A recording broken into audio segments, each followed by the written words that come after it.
Halo guys, kembali lagi bersama gue Nandi. Pada video kali ini, gue akan membahas salah satu film seru berjudul The Stylist. Tidak pernah lupa, gue selalu mendoakan agar kalian dan keluarga bahagia serta sehat selalu ya. Ketika film dimulai, kita akan difokuskan kepada seorang perempuan bernama Clary. Ia bekerja sebagai penata rambut di sebuah salon pinggir kota. Kebetulan, pada malam ini ia harus melayani lagi seorang customer. Customer bernama Sarah yang telah merantau selama 3 tahun dari sebuah kampung. Dalam kunjungan pertamanya, Sarah pun langsung diajak mengobrol oleh Clary. Dari sini, Clary benar-benar ramah dan ia pandai berbicara. Dan dikarenakan terpancing dengan suasana, terkuaklah bahwa Sarah telah memiliki seorang suami beserta seorang anak. Lalu, sisi salon pun sudah pulang semua. Kini hanya tersisa Clary yang masih lembur dan juga Sarah sebagai pelanggan terakhir. Dan di tahap ini, detik-detik paling mencengangkan akan dimulai. Awalnya memang semua terlihat damai-damai aja tanpa adanya masalah.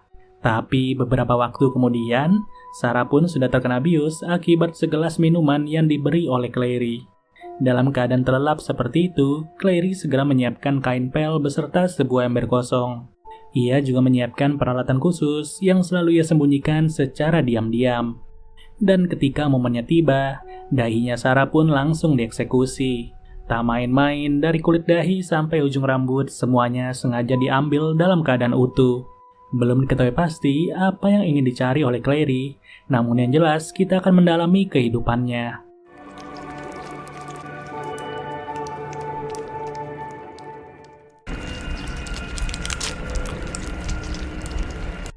Setiba di rumah, ia tidak memiliki siapa-siapa. Hanya terdapat seekor anjing yang selalu berada di rumahnya setiap saat.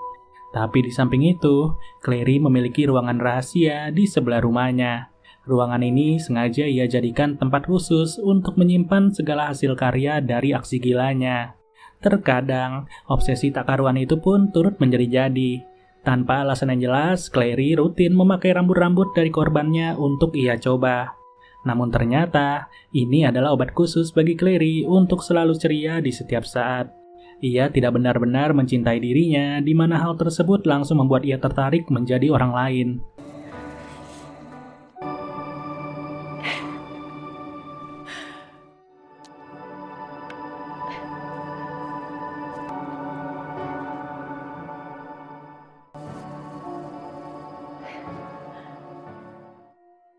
Kemudian, scene langsung tertuju kepada Clary dan juga seorang wanita bernama Olivia. Diketahui Olivia merupakan pelanggan setia Clary dan ia akan menikah sebentar lagi. Di waktu yang berbeda, sebelum bekerja, Clary rutin membeli minuman di kedai kopi langganannya. Saking seringnya, ia sampai kenal dengan si barista yang bernama Dawn. Dawn heran kenapa hari ini Clary tidak terlihat ceria. Padahal biasanya Clary selalu tersenyum serta bersemangat.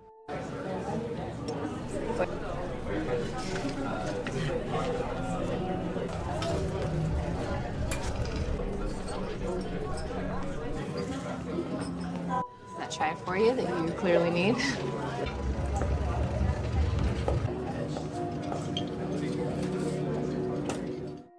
Seiring berjalannya waktu di pagi itu, Olivia rutin meminta Clary sebagai penata rambutnya. Tapi Clary tidak tertarik dengan tawaran tersebut. Ia cenderung mengulur waktu sampai-sampai rekannya Olivia sempat merekomendasikan orang lain. Hanya saja, Olivia sudah sangat percaya kepada Clary dan ia tetap menunggu jawaban pasti. Menurut Olivia sendiri, jawaban Clary layak ditunggu. Saking layaknya, Olivia masih santai-santai aja walaupun hari pernikahannya sudahlah mepet. Sampai suatu ketika, Clary pun setuju untuk melayani Olivia. Yang mana ketika hari berganti, terlihat Clary yang jauh lebih ceria. Dan hal tersebut bukan lagi hal aneh mengingat Clary selalu seperti itu setiap saatnya. Ketika itu juga, Olivia terlihat bersemangat untuk mendapatkan model rambut yang ia mau. Dari caranya berbicara, Clary sangat tahu bahwa Olivia merupakan orang yang friendly. Dan saking friendly-nya, tak terasa waktu berjam-jam sudah terlewat begitu saja. Di sini, Clary pun diundang untuk datang ke rumahnya Olivia pada nanti malam. Hair's important.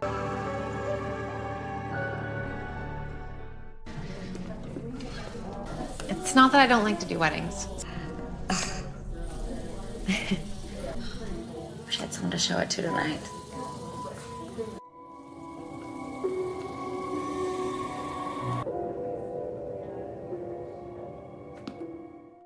Singkat cerita, tibalah Clary di kediamannya Olivia. Dengan style yang selalu rapi seperti biasa, Clary langsung disambut sebagai seorang teman.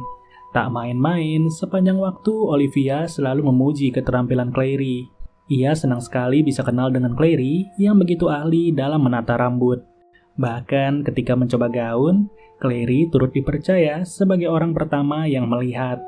Harusnya sih Clary bangga ya, dia bisa dapat pelanggan yang baik seperti itu. Hanya saja, dari ekspresinya Clary seperti menahan beban yang luar biasa. Tak tahu beban apa, namun obrolan mereka berdua pun mulai semakin dalam.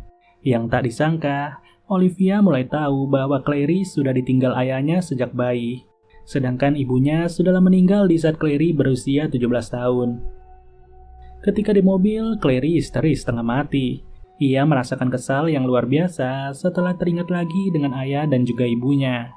Dari sini, Clary segera memantau aktivitas Dawn yang akan pulang dari kedai. Tapi kepulangan itu harus tertunda dikarenakan Dawn merasa tidak enak kepada Clary. Disinilah, secara diam-diam Clary langsung menuangkan bubuk bius kepada Dawn. Sayangnya, hal itu tidak disadari, yang mana Clary segera pergi tanpa rasa bersalah. Dan dari sisi luar, Clary hanya bisa memantau sembari berencana melakukan sesuatu. Yang benar saja, Dawn benar-benar pingsan pada saat itu. Siapa sangka gadis malang tersebut harus akrab dengan orang yang salah. Tanpa ada rasa ragu, Clary memulai lagi aksi bengisnya.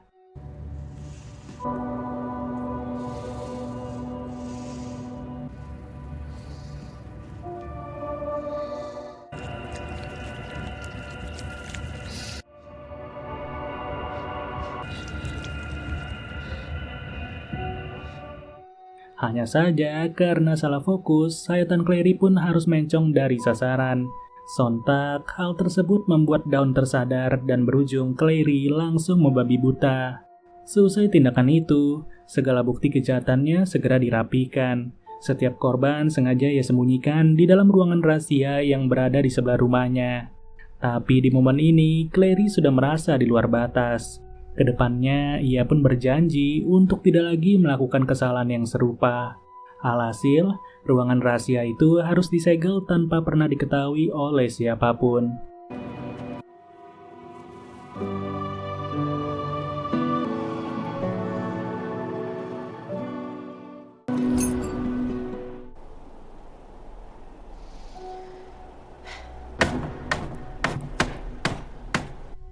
Sejak hari tersebut, kehidupan Clary jauh lebih damai. Ia pun menjalani aktivitasnya seperti biasa, tak peduli mau lembur atau tidak. Dan di hari yang sama, Clary harus pergi lagi ke sebuah pesta yang diadakan Olivia. Hanya saja, selama perjalanan ini, Clary sadar bahwa Dawn sudah dinyatakan hilang. Namun, Clary tak merasa peduli karena baginya yang penting ia bisa akrab dengan Olivia. Pada momen tersebut, Clary segera dikenalkan dengan rekan-rekan Olivia yang lain, begitu juga sebaliknya. Tapi sayang, keakraban itu harus musnah setelah Clary pergi ke toilet. Ia pun tak sengaja menguping obrolan kedua rekan Olivia yang sedang julid. Clary dianggap seram serta memiliki tatapan yang misterius. Di mana sejak obrolan tersebut, Clary langsung pulang duluan tanpa bertemu lagi dengan Olivia. Luar biasanya, di malam itu juga Clary sengaja membuntuti salah satu rekan Olivia yang sempat menjulitinya. Di sini, niatan Clary untuk menggila mulai kambuh lagi. Ia pun nekat masuk secara diam-diam ke rumah wanita itu, tak peduli bagaimana kondisinya. Namun, Clary mengalami keraguan secara mendadak. Ia pun dibuat gelisah sampai-sampai keberadaannya nyaris ketahuan. Alhasil, sejak malam tersebut, Clary kembali merasa sedih. Ia tak tahu harus berbuat apa, di mana Olivia tak kunjung memberi kabar. Ya, Olivia yang baru-baru ini sudah ia anggap sebagai teman baik. Pokoknya, apapun yang dilakukan Olivia, Clary selalu memantau dari kejauhan. Asli, ini creepy banget sih. Nggak kebayang kalau orang-orang seperti Clary berkeliaran di antara kita. Apalagi, secara diam-diam Clary nekat untuk menunggu kehadiran Olivia yang baru saja pulang kerja. Jelas, Olivia merasa aneh tak karuan. Ia tak percaya bahwa Clary bisa mengetahui lokasi kantornya, yang pada faktanya Olivia tidak pernah memberitahu sedikit pun. Akan tetapi, Clary tidak berhenti sampai di situ. Ia terus meng-spam WA Olivia dan bahkan nekat menelpon. Tak ada jawaban, Clary malah nekat untuk datang ke rumahnya Olivia. Tingkah anehnya semakin menjadi-jadi di mana ia segera menyelinap seperti maling. Bukan tanpa tujuan, Clary ingin memastikan apakah Olivia memang sesibuk itu dalam menyambut pernikahannya. Gak main-main, Clary nekat masuk juga ke kamarnya Olivia. Ia bahkan sengaja mengganti pakaiannya dengan pakaian Olivia. Dengan kata lain, obsesi gila Clary mulai kambuh total. Sepanjang malam itu, semua barang ia coba satu persatu. Tak peduli fungsinya apa dan kegunaannya untuk apa. Namun tiba-tiba, saat itu juga terdengar suara orang dari lantai bawah, yang mana dengan tergesa-gesa, Clary pun langsung kabur melewati jendela. Selesai tindakan itu, Clary langsung ngamuk sendiri sekaligus panik, yang kemudian ia pun membongkar lagi ruangan rahasianya.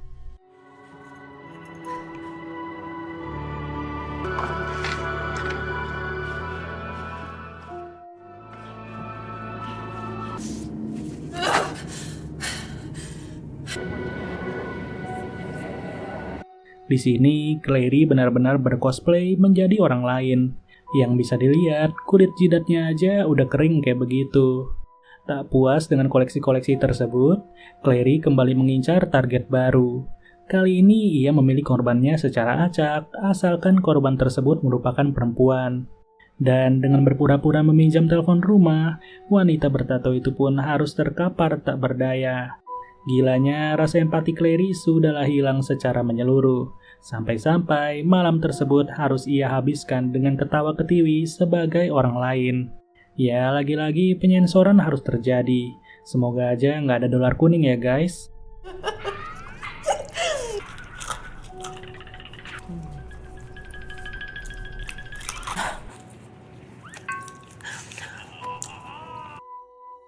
Singkat waktu, hari pernikahan Olivia sudahlah tiba. Kali ini Clary terinspirasi dengan style favorit dari ibunya. Lalu setelah itu, Clary berkunjung ke kedai kopi langganannya. Tapi aneh, di sini ia bertingkah menjadi orang baik dan sengaja memberi donasi atas meninggalnya Dawn.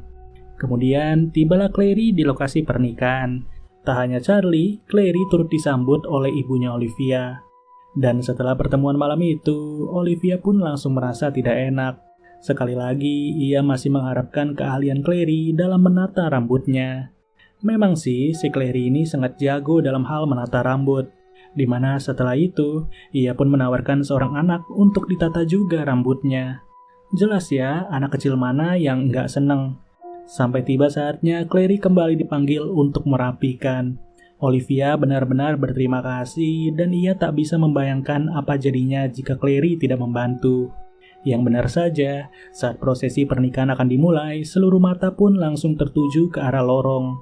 Pertama-tama, pihak keluarga dipersilahkan keluar terlebih dahulu.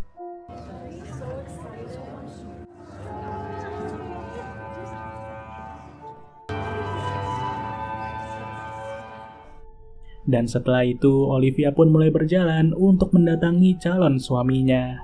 Charlie beserta seluruh tamu telah menantikan momen ini sebagai momen paling romantis dalam hidup mereka.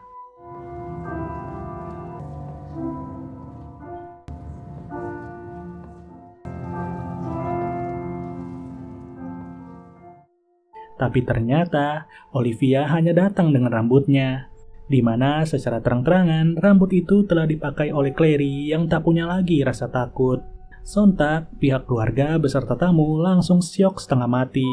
Mereka tak percaya bahwa momen keji itu harus terjadi kepada Olivia. Alhasil, pernikahan yang awalnya ramai langsung mendadak sepi dalam sekejap dan film pun berakhir. Pada intinya, film ini mengajarkan kita untuk selalu berhati-hati dalam memilih teman. Bayangkan saja siapa yang pernah menyangka kalau seorang penata rambut akan psikopat seperti itu.